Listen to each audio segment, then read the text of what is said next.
안녕하세요 여러분, 제로입니다. 여러분 5월 잘 보내셨나요? 시간 진짜 빠르죠? 이제 좀 있으면 하반기 시작이라니까요. 오늘은 정말 오랜만에 돌아온 콘텐츠인데요. 5월 어떻게 보냈는지 다시 한번 저와 함께 회고하는 시간을 가질 예정이고, 그리고 6월에 제가 어떤 기록을 남길 건지 여러분께 한번 이야기 드리려고요. 그래서 5월 회고를 이미 하신 분들이라면 이번 영상 보시면서 다시 한번 되새겨보시면 좋을 것 같고요. 아직 내가 5월 회고를 해보지 않았다 하시는 분들이라면 영상 보시면서 자신이 어떤 5월을 보냈는지 차근차근 정리해보시면 좋겠습니다. 그럼 지금 바로 시작할까요? 보시는 것처럼 리뷰 양식은 동일하거든요. 저는 매월 동일한 양식으로 샤오미 포토 프린터를 이용해서 이렇게 월간 회고를 진행을 하고 있고요. 제가 포토 프린터가 없었을 때는 그냥 텍스트로만 정리를 했었는데, 이게 확실히 사진이 있으면 내가 어떤 하루를 보냈었지, 어떤 물건을 샀었지, 어떤 음식이 제일 좋았었지, 이런 기억을 하기에는 정말 좋은 것 같아요. 그래서 집에 일반 프린터가 있으시거나 아니면은 포토 프린터가 있으시거나, 프린터가 없으신 분들도 요즘에 프린터 카페나 도서관 가면은 출력이 다 가능하니까요. 이런 식으로 한번 정리를 해보시는 거 추천드립니다. 하나씩 좀 봐볼까요? 5월의 책은 제가 월든이라고 적어놨는데요. 이게 제가 이제야 막 읽기 시작한 책이거든요. 워낙 유명한 책이죠. 제가 4월에 대만 여행 갔다 왔잖아요. 그 후로 진짜 정신없는 하루들을 보내가지고 책 읽을 시간이 없었어요. 변명이죠. 근데 진짜 책 읽을 시간이 없어서 요즘에는 좀 건강 관리하고 컨디션 체크를 하느라 날씨가 좋으면 나가서 걷고 산책하고 차 마시고 이러고 있어서 사실 진짜 앉아서 공부를 하거나 책을 읽을 시간이 물리적으로 조금 없었던 부분들이 있고요. 그래서 6월에는 조금 더 책을 많이 읽어보려고 계획을 하고 있어요. 5월의 영감은 제가 5월에 민미 리추얼 프로그램을 참여를 했었거든요. 여러분 민미라는 플랫폼 아시나요? 여기 가면 되게 유명하신, 본인들이 좋아하시는 분야에서 아니면 본인들의 업에서 되게 유명하신 분들이 모여서 자신만의 리추얼 프로그램을 운영하고 계신데, 저는 설동주 작가님의 매일 드로잉 일기라는 리추얼 프로그램에 참여를 했었어요. 이게 저는 사실 이런 리추얼 프로그램이 어떻게 보면은 살짝 부담스럽다고 생각이 될 수 있는 부분들도 있고, 저는 성격상 그냥 하면 되지 사람들이랑 다 같이 해야 되나? 약간 이런 성격을 갖고 있는 사람이었어서 그런지 리추얼 프로그램이 민미에서 여러 개가 진행되고 있었다는 건 알고 있었지만 내가 참여를 해보고 싶다 이런 생각까지는 못했었거든요. 근데 우연히 좋은 기회를 얻어서 이번 5월부터 민미 리추얼 프로그램에 참여를 하고 있는데요. 제가 이 그림 일기를 선택한 이유는, 저는 그림에 관심이 많기는 해요. 근데 뭐랄까, 제가 금손이 아니기 때문에 뭔가 되게 멋진 그림을 그리시는 분들에 비하면 당연히 퀄리티가 안 좋겠죠. 이런 예술적인 재능이 없으니까. 근데 이게 어떻게 보면 제 성격 때문인 것 같기도 한데, 내가 원하는 정도의 퀄리티가 안 나오니까 이걸 계속 하기가 좀 싫어지는 거예요. 그래서 혼자 하는 것보다 사람들이랑 같이 있으면 그래도 뭔가 지속하는 게 조금 더 쉬워지지 않을까 하는 생각에 참여를 하게 되었고, 실제로 인증을 되게 못하긴 했는데 이게 웹사이트에 들어가서 인증을 해야 되거든요. 따로 알림이 없다 보니까 빠진 날들이 거의 대부분이긴 한데, 그럼에도 불구하고 그림을 그리는 행위 자체에는 굉장히 많은 힘이 되었다. 그래서 요즘도 제가 대만에서 구매해온 요 트래블러스 노트에 열심히 드로잉 일기를 그리고 있는 상황이고요. 저는 약간 낙서 같은 그림을 되게 좋아하는데, 그런 식으로 그리고 옆에 작은 메모 같은 것들 남겨놓고 이러니까 좀 좋더라고요. 부담이 없어서 그런지. 그래서 여러분들도 뭔가 내가 관심이 있거나 도전해보고 싶은 분야가 있는데 내가 혼자 하기는 좀 지속을 못할 것 같다 하면 동일한 관심 분야에 있는 사람들을 모아서 같이 해보시는 것도 좋을 것 같고요. 기록도 마찬가지거든요. 제가 스테디오에서 이번에도 6월에 온라인 모임을 하나 진행을 하게 되었는데, 문장 필사를 하는 모임 하나랑 동양 고전을 필사하는 모임을 진행하려고 계획을 하고 있어요. 근데 이 모임도 사람들이 많고 내가 같이 할 수 있는 누군가가 있으면 그 존재만으로도 힘이 되는 것들이 있단 말이에요. 그래서 관심이 있으신 분들은 참여를 해보셔도 좋을 것 같고요. 근데 아마 이 영상이 올라가는 날에는 이미 진행이 되고 있을 확률이 높겠네요. 7월에도 진행이 될 수 있으니까 관심이 있으신 분들은 많은 참여 부탁드리겠습니다. 그리고 5월의 소비. 제가 결국 오즈모 액션이라는 액션캠을 구매했어요. 이거를 살까 말까 진짜 고민을 엄청 많이 했었거든요. 특히 야외에서 촬영을 하게 되는 날들이 있을 때 핸드폰으로 촬영을 하는데, 제 핸드폰도 꽤 안 바꾼 지 오래돼서 저 배터리 효율이 떨어져가지고 조금만 찍어도 발열이 나거나 아니면 배터리가 너무 빨리 닳거나 이런 고질적인 문제가 있기도 하고, 이게 어떻게 보면은 핸드폰이 가장 좋은 촬영 장비가 될 수 있지만 또 어떻게 보면 너무 많이 사용에 몰려있는 경향이 있는 거죠. 그러니까 예를 들어 나는 지도도 찾아야 되고 누구와 연락도 해야 되고 촬영도 해야 되고 이러다 보니까 중간중간 어딘가 촬영의 흐름이 끊기는 느낌? 그래서 뭔가 서브 카메라 정도로 사용할 수 있는 부피가 작은 카메라가 있었으면 좋겠다, 촬영용 장비가 있었으면 좋겠다라고 생각을 하다가 제가 염두에 뒀었던 거, 구매 후보에 올랐었던 게 딱 그 DJI의 오즈모 액션이랑 오즈모 포켓이었어요. 근데 제가 최근에 제주도에서 오름도 자주 다니고 있고 뭐 서울에서 둘레길도 다니려고 하고 있고 이러고 있단 말이에요. 그래서 이렇게 이동을 하면서 뭔가 화각이 자유자재로 변환이 되고 순간 포착을 빠르게 할 수 있는 건 아무래도 오즈모 액션이 낫겠다라는 생각이 들어서 결국 구매를 했고요. 요즘 아주 잘 사용하고 있습니다. 근데 이게 편집을 제가 아직 해보지는 않아서 전체 영상의 퀄리티가 어떻게 될지는 잘 모르겠어요. 조만간 이 오즈모 액션으로 촬영을 한 영상들도 하나씩 올려보도록 하겠습니다. 5월의 장소. 제가 4월에 대만 여행을 다녀오고 나서 제주도에 거의 있었거든요. 그러면서 날이 좋은 날에는 밖에 나가서 차도 마시고 걷고 수다도 떨고 그렇게 힐링에 가까운 하루들을 보내다가 왔는데, 사실 관광도시잖아요, 제주도가. 그래서 어디를 가도 관광객들이 되게 많아요. 이 유명한 스팟들은 이미 아름아름 소문이 나가지고 도민들만 알고 있을 것 같지만 현실적으로는 그러지 않다. 근데 또 저희 여사님이랑 막 운전을 하고 드라이브를 하다가 되게 좋은 스팟을 하나 발견했거든요. 그래서 여기에 돗자리 깔아놓고 바다 보면서 차 마시고 수다 떨고 이러면서 노는 하루들을 보내고 있습니다. 근데 여기가 그늘 가림막이 아무것도 없는 그냥 평지란 말이에요. 그래서 너무 더운 여름이나 날이 안 좋은 날에는 나가서 멍 때리기가 좀 애매한 공간이어서 이제 너무 더운 여름이 오기 전에, 비가 오기 전에 자주 나가서 제주도의 바다를 좀 즐겨봐야지 하고 생각하고 있어요.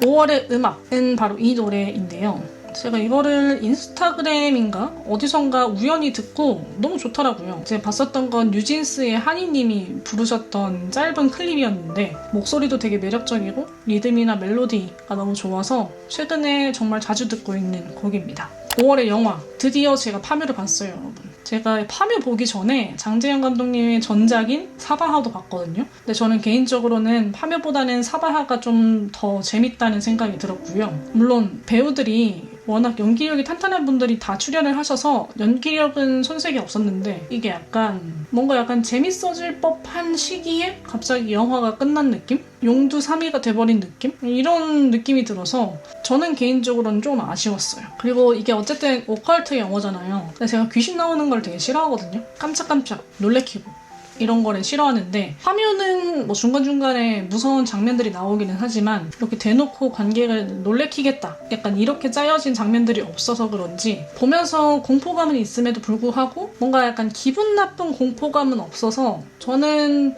잘 보기는 했는데 스토리상 살짝 아쉬운 부분이 있었다, 이렇게 정리할 수 있겠네요. 그리고 5월의 물건. 이번에도 카메라입니다. 제가 10년 된 카메라를 쓰고 있어요, 최근에. 제가 예전에 중국으로 교환학생 갔었을 때 구매했었던 카메라거든요. 왜 거기서 카메라를 구매했는지 기억이 잘 안 나는데 아무튼 되게 또렷한 기억이에요. 중국에서 이렇게 막 백화점 가가지고 카메라 구매하고 그랬던 게. 아무튼 그렇게 10년도 된 고물 카메라가 있었는데 이거를 제가 당근에 몇 번 팔려고 내놨었거든요. 근데 진짜 안 팔리더라고요. 막 14만원, 15만원 막 이렇게 팔려고 내놨는데 매번 거래가 불발돼서 그냥 거의 애물단지처럼 갖고 있다가 요즘 레트로 카메라가 유행이잖아요. 그래서 어쩌면 저 10년 된 고물 카메라가 드디어 쓸모를 찾으려나? 이런 생각을 하면서 지난번에 제가 무인 빨래방 가가지고 이불 세탁하려고 했을 때 들고 나가봤는데 이게 색감을 조금 만지니까 진짜 약간 필름 카메라 느낌 나고 좋더라고요. 그래서 요즘도 여행 다닐 때, 오름 오를 때, 산책할 때 매번 들고 다니면서 장면들을 촬영을 하고 있고요.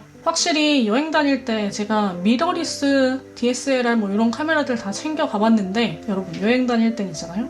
무조건 가볍고 이 작은 카메라가 짱입니다. 그래서 저는 지금 제 유튜브 촬영하고 있는 카메라도 부피가 좀 커서 저거를 처분하고 다른 카메라를 하나 살까 이런 생각도 하고 있기는 한데, 일단은 이 10년 된 고물 카메라의 퀄리티도 나름 만족스러운 편이라서 좀 지켜보고 있는 상황입니다. 5월의 음식은 5월에도 정말 맛있는 음식들을 많이 먹었는데 말이죠. 의외로 달고나가 5월의 음식에 올랐답니다. 이게 달고나 뽑기라고 부르는 지역도 있고, 이게 보기에는 만들기가 되게 쉬워 보여도 칫 방심하면 타고, 이 베이킹 파우더인가요? 베이킹 소다인가? 아무튼 그 흰색 가루를 너무 많이 넣으면 이게 또 쓰고 이렇단 말이에요. 아주 예민한 녀석이에요. 근데 제가 산책을 갔는데 어디서 약간 체험 부스 비슷한 걸 운영하면서 거기서 달고나 무료로 시식할 수 있게 해주시더라고요. 그래서 아주 오랜만에 이 달고나를 먹었는데 아주 맛있었습니다. 뭔가 추억이, 어린 시절의 이 감성 추억을 불러일으키는 음식이라고 해야 될까? 그리고 5월의 행복, 계속 산책 얘기가 나오죠. 저는 사실 우울함을 잘 못 느끼는 사람이라고 생각을 했었는데, 그렇게 생각하면서 살았는데, 최근에는 어쩌면 내가 우울감을 좀 잘 느끼는 사람이었을지도 모르겠다. 근데 그게 단지 뭔가 신체나 정신적으로는 분명히 우울감을 느끼고 있는데, 어떤 방식으로든, 근데 그거를 내가 해석을 하지 못했던 시간들이었구나, 약간 이런 생각을 하면서 살아가고 있는 요즘이거든요. 근데 이 우울감을 없애는데 좋은 방법이 여러 가지가 있지만, 개인적으로는 몸을 좀 움직이면 이게 좀 해소가 되더라고요. 그래서 요즘에는 햇빛도 많이 맞고 산책도 자주 하고 운동도 자주 하고 이렇게 살려고 하고 있습니다. 여러분도 여름에 비도 엄청 많이 오고 엄청 덥대요. 이 기후변화 때문에. 그러니까 날이 좋은 날에는 부지런히 나가서 걷고 산책하시고 이 초록초록한 잎사귀들도 좀 보시고 그렇게 힐링하시면 좋겠네요. 5월의 슬픔. 제가 퇴사를 해서 지금 프리랜서란 말이에요. 근데 그 프리랜서로 벌어들이는 수익이 되게 여러 가지가 있는데 그중에서 굉장히 큰 파이가 없어졌어요. 사라졌어. 안타깝죠. 근데 사실 그게 언젠가 사라지겠지? 언젠가 사라질 수도 있겠지라는 생각을 계속 하고 있었는데 그게 진짜 현실이 되어버린 거죠. 그래서 그것 말고도 어떻게 하면은 이 수익화를 할 수 있을까? 내 수익 파이프라인을 좀 늘릴 수 있을까? 이런 고민들을 하고 있는 요즘이고요. 프리랜서는 여러분 쉽지 않아요. 물론 직장인도 쉽지 않지. 5월의 발견. 제가 인스타그램에 올렸었는데요, 릴스로. 함덕 해수욕장 근처에 되게 예쁜 소품샵을 하나 발견했어요. 근데 이게 제주도에 그렇게 예쁜 소품샵이 많지 않거든요. 그러니까 서울이 어떻게 보면 왜 사람들이 서울에 계속 살려고 하느냐, 이런 주거 문제를 되돌아봤을 때 계속 언급되는 게 약간 이런 회사나 일거리들이 다 서울에 몰려있기 때문이다, 이런 이야기들도 있고, 또 의료, 문화 이런 것들이 다 서울에 집중되어 있잖아요. 근데 저는 문구 좋아하는 사람으로서도 그걸 되게 체감하거든요. 확실히 서울이 인구 밀도가 높으니까 그럴 수밖에 없는 것 같기도 한데, 그만큼 예쁜 소품샵이라던가 예쁜 문구점들이 다른 지역에 비해서 되게 많다. 근데 제주는 그런 게 유달리 없어요. 어떻게 보면 약간 거기서 거주하는 사람들보다는 관광객의 유입이 많으니까 당연히 약간 그런 관광 기념품을 파는 곳들이 상대적으로 많은 거겠죠. 근데 요즘 하나씩 생기고 있는 것 같긴 하더라고요. 그래서 저도 최근에 이 함덕해수욕장 근처에 있는 되게 예쁜 소품샵을 하나 발견을 해서 종종 가보려고 생각을 하고 있는 중이에요. 여기 되게 문구도 있고 뭐 약간 리빙, 그리고 옷, 액세서리 이런 것도 되게 많더라고요. 인스타그램에 제가 자세한 주소랑 이런 것들 올려놨으니까 관심 있으신 분들은 한번 제주도 들르셨을 때 함덕해수욕장 근처 지나게 되시면 들려보셔도 좋을 것 같아요. 5월의 취미. 그러니까 5월 물건이랑 동일하게 사진 찍는 겁니다. 그러니까 저는 사진에 관심이 있긴 했었거든요. 근데 이게 수동으로 찍으면 난 분명히 열심히 찍었는데 돌아와서 파일을 열어보니 초점이 다 저 세상으로 가버렸어. 그러면 진짜 허무하단 말이에요. 근데 그런 거를 한 몇 번 겪고 나니까 이거는 아니다, 그냥 핸드폰으로 찍자. 그래서 또 관심이 없어졌다가 다시 최근에 이 레트로 고물 카메라를 만나면서 다시 이제 애정이 샘솟고 있는 상황인데요. 뭔가 저는 이 레트로한 이 옛날 필름 카메라 같은 색감이 되게 좋더라고요. 그래서 제주도에서 영상도 찍고 사진도 자주 찍으려고 다니고 있는 상황이고, 나중에 이걸 모아서 엽서 같은 걸 만들어봐도 좋겠다라는 생각을 하고 있어요. 그래서 6월이나 7월에는 실제로 엽서 제작을 샘플로 몇 개 만들어서 출력을 해볼 예정입니다. 재밌겠죠? 5월의 문장. 이게 언어를 디자인하라 라는 책에서 나온 문장인데요. 모험이 부족하면 좋은 어른이 될 수도 없다. 제 기억으로 무슨 일본 철도 광고인가? 지하철 광고인가? 약간 그런 광고 카피 문구로도 비슷한 문장이 하나 나왔었던 걸로 기억하거든요. 찾아볼까? 이건가 보네. 모험이 부족하면 좋은 어른이 될 수 없어라는 일본 철도청의 카피가 있다.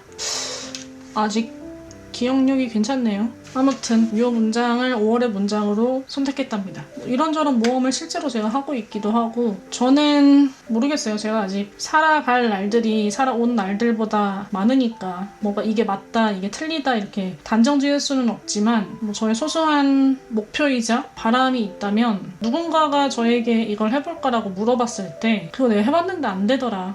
야, 그거 내가 다른 사람 하는 거 봤는데 다 안 되더라. 약간 이런 식의 대답을 하는 사람보다는 그래 뭐 해봐. 하고 싶은 거 해봐. 그것도 좋겠다. 약간 이런 식의 대답을 해줄 수 있는 사람이었으면 좋겠거든요. 어차피 사람들이 여러분 생각해봐요. 내 부모 말도 안 듣는데 남의 말 듣겠어? 어쩌면 누군가에게 의견을 물어보는 게 내가 그 사람의 진짜 객관적인 시각이 필요해서 그런 걸 수도 있겠지만 응원이 필요한 때가 더 많은 것 같아요. 뭔가 내가 이거 할까요 말까요? 라고 물어봤을 때 진짜 객관적인 시선에서 야 그거 하지 마. 안 좋다. 이렇게 단정을 짓기보다는 그것도 좋겠는데 그것도 재밌겠다. 약간 이런 식의 응원을 바라는 게 아닐까. 물론 어차피 선택을 하는 건 본인이고 그 결과에 대한 책임도 본인이 지는 거니까요. 근데 다만 저는 그런 약간 긍정적인 시각과 이야기를 해줄 수 있는 사람이 됐으면 좋겠어요. 그래서 부지런히 모험을 하고 모험을 하는 사람들을 조금 더 응원해줄 수 있는 마음이 있었으면 좋겠다라는 바람에서 이 문구를 5월의 문장으로 정해놨답니다. 제가 2024년에 다이어리를 되게 분모나 해놨거든요. 근데 제가 대만 여행 갔다 오고 나서 제주도에 계속 있었다고 했잖아요. 그러다 보니까 한 달, 2달 이렇게 기록을 쉬게 돼버렸던 거죠. 근데 이 기록하시는 분들 공감하실 것 같은데 이게 중간에 기록하다가 끊기면 그 다이어리 쓰기가 저는 너무 싫어지더라고요. 약간 애정이 팍 식어. 그래서 기존의 다이어리를 다 처분하고 다시 블랙 저널로 돌아가려고 하고 있어요, 요즘. 여기 보시는 것처럼 이렇게 위클리도 다시 야금야금 정리해서 하려고 하고 있고요. 6월에도 기존의 킨보드 다이어리를 사용하지 않고 그냥 요 로이텀 다이어리에 블랙 저널 양식을 만들어서 기록을 해보려고요. 아주 자연스럽게 넘어가죠. 6월에 남길 기록들.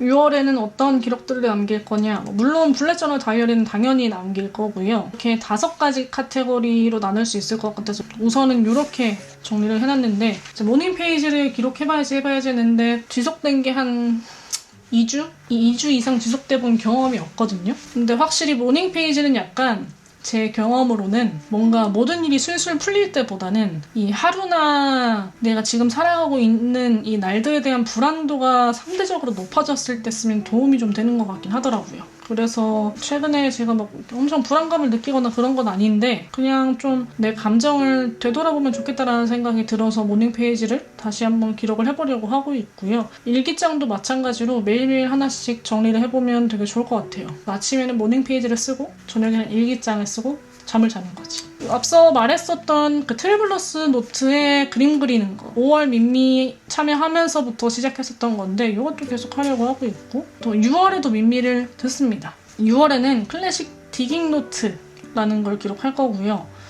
제가 클래식에 관심이 많았는데 이게 약간 미술이랑 음악은 뭔가 늘 관심이 있는 분야지만 어디서부터 어떻게 접근을 해야 될지 잘 모르겠어서 탐구를 하고 싶은 생각이 들긴 하는데 약간 좀 막막하달까? 제 버킷리스트 보시면 아시겠지만 뭐 예술에 대한 감도 높이기, 심도 깊은 디깅하기 뭐 약간 이런 것들이 들어가 있는데 이거 되게 좀 막막하잖아요. 나만 그런가? 그래서 고민을 하다가 이 민미를 들어갔는데 마침 아주 딱 좋은 리추얼 프로그램이 있지 뭐예요. 이것도 6월에 들어보려고 하고 있고요. 그리고 문장필사와 고전필사도 진행할 겁니다. 이 문장필사와 고전필사는 제 스튜디오에 말씀드렸던 것처럼 모임을 운영하고 있는데 둘 다 출석 인원이 5명이거든요. 근데 제가 아까 봤더니만 고전필사는 0명 그리고 문장필사는 지금까지는 참여 신청자가 4명이어서 이게 실제로 스튜디오에서 진행이 될 수 있을지 없을지는 잘 모르겠어요, 사실. 근데 만약에 진행이 안 된다고 해도 그냥 저는 원래도 하던 거고 하려고 했었던 거니까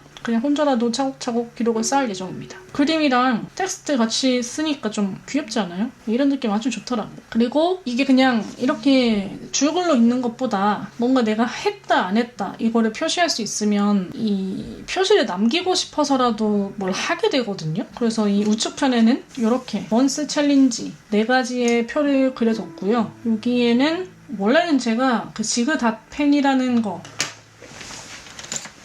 요거를 이용해서 찍었었는데 이거를 쓰면 어떻게 되냐면 어딨지? 이렇게 돼요. 예쁘죠? 그냥 한번 톡 찍으면 이렇게 동그라미가 찍혀서 되게 예쁘거든요. 근데 이 지그닷 펜이 낱개로 팔기는 하는데 은근히 좀 찾기가 힘들어요. 그래서 다른 방식으로 이 동그라미, 빈칸을 채워보려고 계획을 하고 있고요. 제가 이거 어떻게 채우는지는 뭐 인스타그램이나 다음 한 달 뒤에 리뷰를 하게 될 때 다시 한번 말씀드릴 수 있도록 할게요. 그리고 아주 오랜만에 보는 6월의 블랙 저널. 이 형광색 네온 색상 되게 예쁘지 않아요? 제가 이번에 올렸었던 테무 영상에서 나왔었던 펜으로 색칠을 한 건데 이거 되게 약간 좀 쫀쫀하니 뭔가 물감처럼 되게 예쁘더라고요. 추천합니다. 우선은 원슬리 양식은 동일해요. 이것도 사실 그 테무 영상에서 나왔었던 마스킹 테이프고요. 여기 색상펜도 테무 영상에서 나왔었던 거고 여기에는 그냥 제가 전체적인 일정이나 뭐 필요한 일정들 정리할 수 있게끔 만들어 놓은 원슬리 캘린더. 이쪽에는 제 월간 목표들이 기재되어 있고요. 예전에는 제 원슬리 페이지에 하단에 뭐 헤비 트래커가 있거나 약간 이랬었거든요. 근데 요즘에는 헤비 트래커를 만들 필요성까지는 잘 느끼지 못해서 아까 봤었던 요 기록들 체크하는 거랑 이 뒤편에 있는 프로젝트 페이지에서 하나하나씩 체크하려고 하고 있어요. 그래서 말씀드렸던 그 페이지로 넘어가면 요 2페이지는 프로젝트 페이지인데 여기서는 제가 한 달 동안 어떤 일들에 집중해서 일을 처리하고 싶은지 이런 것들을 정리해 놓은 페이지고요. 좌측 페이지에는 어떤 일을 할 거다. 이 각각의 프로젝트에 대한 세부적인 내용들을 정리를 해놨고 그리고 이 우측면에는 그냥 전체적인 일정 스케줄 예를 들어서 유튜브 영상 제작이다라고 하면 뭐 6월 1일부터 언제까지 촬영을 할 거고 언제부터 언제까지 편집할 거고 언제 올려야지 이걸 확인하고 싶어서 정리를 해놨고요. 이 페이지도 동일해요. 그래서 이거 프로젝트 페이지는 제가 블랙 저널 다이어리 기록하기 시작했을 때 되게 초창기 시절에 몇 번 했었는데 양식이 이렇게 적용하는 건 처음이거든요. 그래서 약간 좀 진짜 회사에서 프로젝트 진행하는 것 같은 느낌들이 있어서 좀 재밌을 것 같아요. 칸반보드 안 가져온 게 어디야, 그죠? 근데 제가 칸반보드도 만들어 볼까 했거든요. 이게 만들 수 있는 방법이 있겠더라고. 그래서 이거를 하고 다음 달에 만약에 시간과 여유가 된다면 블랙 저널의 칸반보드도 만들어 보려고요. 그러니까 이게 회사에서 좋은 걸 배웠는데 왜 이렇게 개인적인 생활에는 안 써먹나 몰라. 여기는 위클리 페이지입니다. 이것도 동일하게 제가 테무에서 구매한 걸로 찍었어요. 근데 이게 이 타임 스탬프 예쁘게 찍는 게 좀 어렵더라고요. 뭔가 약간 이렇게 좀 삐뚤빼뚤 숫자 위가 날아가 버린 녀석들도 있고 이것도 예쁘죠? 테무에 은근히 꿀템이 많아요. 그거 되게 싸. 걔네 장사해서 뭐 남는 게 있나 몰라. 여기도 위클리. 그리고 요 뒤에도 아마 위클리가 될 것 같은데 제가 블랙 저널에 매일 이렇게 투두를 정리하고 막 이럴 수 있을까라는 생각이 들어가지고 일단은 그냥 이렇게 포스트잇으로 공간만 나눠놨고요. 기록하는 속도, 기록하는 양상을 보고서 좀 결정을 해야 될 것 같아요. 그래도 첫 주에는 웬만하면은 기록을 하겠지 싶어서 이렇게 날짜 스탬프를 찍어놨고 이 다음 주부터는 그냥 그 날짜의 스탬프를 당일에 찍어서 하나하나씩 기록을 남길 계획입니다. 그래서 오늘은 이렇게 여러분들과 함께 5월 리뷰도 같이 해보고 6월에 제가 어떤 기록을 남길 건지 6월에 블랙 저널 셋업은 어떻게 했는지 같이 살펴봤는데요. 여러분들도 5월을 조금 더 잘 정리하시고 다가오는 6월을 잘 계획하실 수 있었으면 좋겠습니다. 그리고 언제나 제가 말씀드리지만 영상을 보시면서 궁금한 점이 있으시거나 그냥 뭐 같이 수다 떨고 싶다 하시는 내용이 있으시면 언제든 편하게 댓글로 남겨주시고요. 이번 영상은 여기까지입니다. 이번 영상 어떠셨나요? 영상이 재밌으셨다면 구독과 좋아요 눌러주시고요. 전 다음 영상으로 또 찾아올게요. 그럼 안녕!